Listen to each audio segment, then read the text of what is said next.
It'll be a few more weeks until this tree is ready for these, but thanks to an irrigation system, Beaver says customers will have plenty of trees to choose from. Officers say that theft is the #1 reported crime and that situations like this invite crime. Coro says one of his boys was sitting here in this chair watching television. His other son was standing here talking to a customer just feet away from the gunman when he entered the store. The square fits in your hand. As long as you have the right device and internet connectivity, you can take payments in a coffee shop or out in the field at the customer's location. Bill, many of us are guilty of finding something fascinating about true crime stories. But would you collect the fingernail clippings of a serial killer? You can find anything from death artwork to prison-issued clothing on Murderabilia websites. Who sells this material? How is it gathered? And why is a Houston victims' rights advocate trying to stop murder for sale?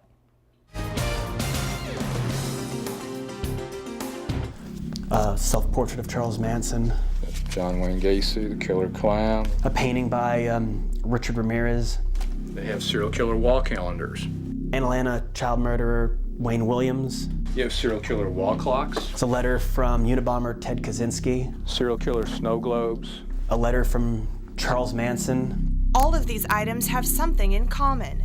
They all commemorate infamous murders, and they're all for sale. Crime victims are the only unwilling participants in the criminal justice system. Andy Kahn works for the city of Houston as a victims' rights advocate. There's absolutely nothing more nauseating and disgusting than to find out the person who murdered one of your loved ones now has items being hawked by third parties for pure profit. Manson's probably the biggest wheeler and dealer. It's called Murderabilia. The sale of Murderabilia is an international industry. Our investigation brought us across state lines from Texas to here in California, where one vendor is selling items from across the country. I'm not saying I'm indifferent to the suffering of other human beings. I understand people are hurt and offended by this. William Harder runs MurderAuction.com. His website is one of 6 in the country that deals exclusively in the sale of murder memorabilia. I don't invite them to my website, and I certainly don't put this in their face. He collects anything crime-related. He visits serial killers on death row. He even went to one of the most notable murder scenes of the 20th century. I went because I had an interest in the case. Jasper, Texas, 1998, Huff Creek Road. 3 men kidnapped, beat, and dragged James Byrd Jr. behind a truck to his death. It's the worst hate crime Southeast Texas has ever seen. When you were there, you collected pieces of the road, correct? Yes, I did. And then put them for sale on the website? Pieces of the road did end up for sale. A piece of Huff Creek Road and dirt from the victim's grave were posted for sale at MurderAuction.com. Someone was trying to profit off of their family member's horrific death and trying to take, where he was dragged, and you can't even fathom that. Like I said, I've been monitoring this for over a decade. I have never seen anything that degrading. Victims. Harder drew the line at burial memorabilia and removed the Jasper items from his site. But he says sales are up and interest in the industry continues to grow. This is a Jeffrey Dahmer doll. This is actually a very small version. It's actually a bigger version. A painting that Russell Brewer had done for me prior to his execution. This to me is really revolting. That's actually a serial killer coloring book. Both men vow to stand their ground. Kahn fights to make the sale of Murderabilia illegal, and Harder fights to protect his rights. I'm a firm believer in free enterprise and capitalism, but I believe this industry is where the buck has to stop. And we're guaranteed certain freedoms here, and I have the right to buy and sell this and collect this type of memorabilia. And the minute they tell me, the day it becomes a law that I can't, this won't be the United States anymore, and I think it'd be time to go. There are laws in 8 states, including Texas and California, to prevent inmates from profiting from the sale of crime memorabilia. But Andy Kahn says the laws are hard to enforce, and he's lobbying for federal legislation to stop inmates from sending murderabilia through the mail. But none of this would stop third-party dealers and collectors from practicing in the trade. Tomorrow night, we hear from a collector and the sister of James Byrd Jr. Reporting live in the studio, Megan Dillard, KFDM 6 News. Kelly, Grove's homeowner Andy Walker says chasing a burglar was the last thing he thought he'd be doing Sunday morning when he got home from work. Walker says he got a call from a neighbor that his garage lights were on. Walker says he saw a stranger loading a car in front of his home on 33rd Street in Groves. The stranger drove away. So Walker says he grabbed his keys and a pistol, jumped in his girlfriend's car, and took off after the stranger.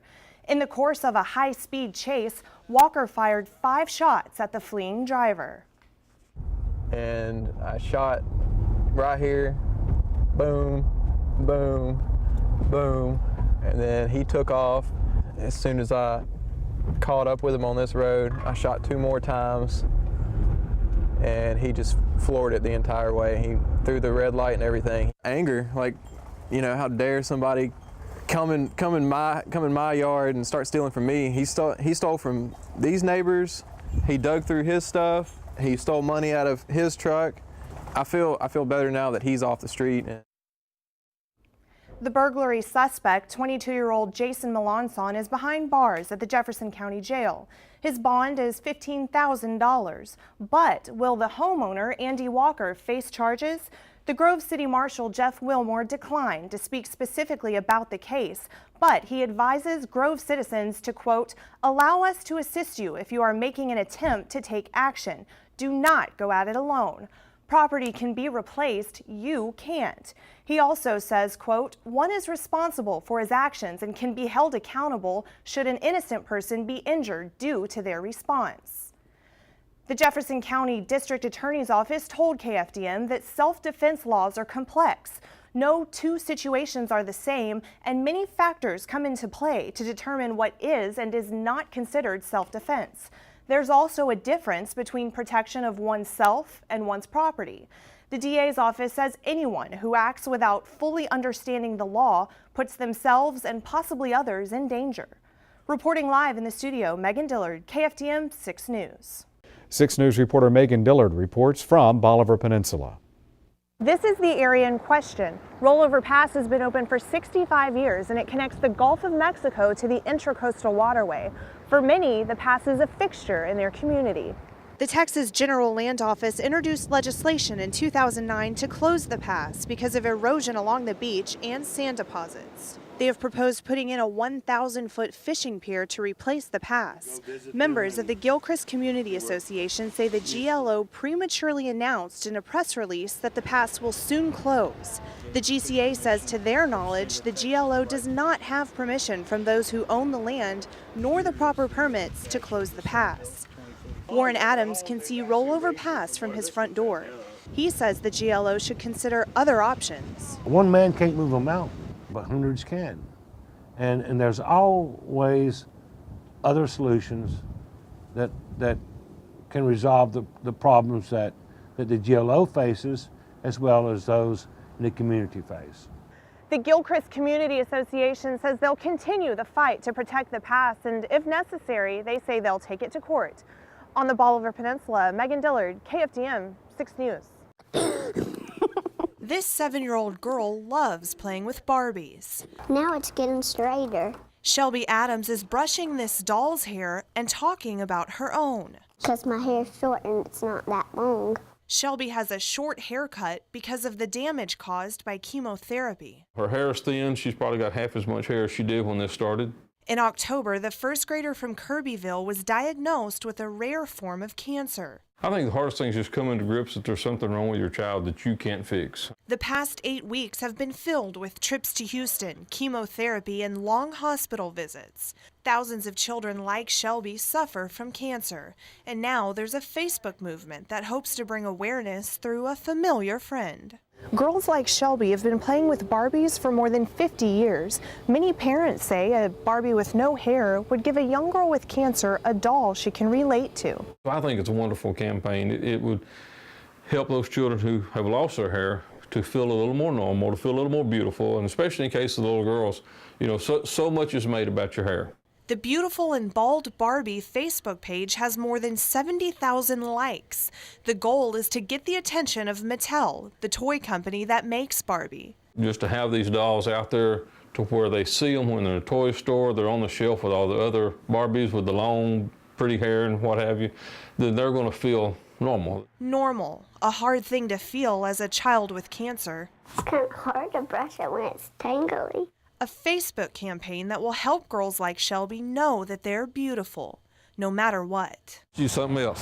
And always smiling. She's never quit smiling through this. In Buna, Megan Dillard, KFDM 6 News. Today I'm a U of H fan and an Arkansas fan. I am watching LSU, I hope, beat Arkansas. LSU and Arkansas.